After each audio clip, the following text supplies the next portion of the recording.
আপনার যখন হঠাৎ টাকার প্রয়োজন হবে, প্রথমে আপনি উযু করবেন, 2 রাকাত নামাজ পড়বেন, নামাজ পড়ার পরে 19 বার পড়বেন আউযু বিল্লাহি মিনাশ শাইতানির রাজিম, আউযু বিল্লাহি মিনাশ শাইতানির রাজিম, 19 বার পড়বেন। 550 বার পড়বেন সুবহানাল্লাহি ওয়া বিহামদিহি সুবহানাল্লাহিল আযীম, 550 বার সুবহানাল্লাহি ওয়া বিহামদিহি সুবহানাল্লাহিল আযীম পড়বেন।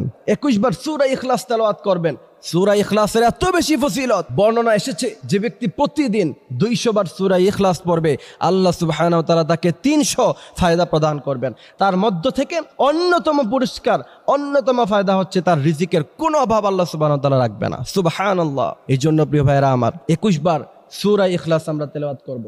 তারপর সব শেষে দুরূদ ইব্রাহিম, আল্লাহুম্মা সাল্লি আলা মুহাম্মদ ওয়া আলা আলি মুহাম্মদ কামা সাল্লাইতা আলা ইব্রাহিম ওয়া আলা আলি ইব্রাহিম ইন্নাকা হামিদুম মাজিদ, আল্লাহুম্মা বারিক আলা মুহাম্মদ ওয়া আলা আলি মুহাম্মদ কামা বারাকতা আলা ইব্রাহিম।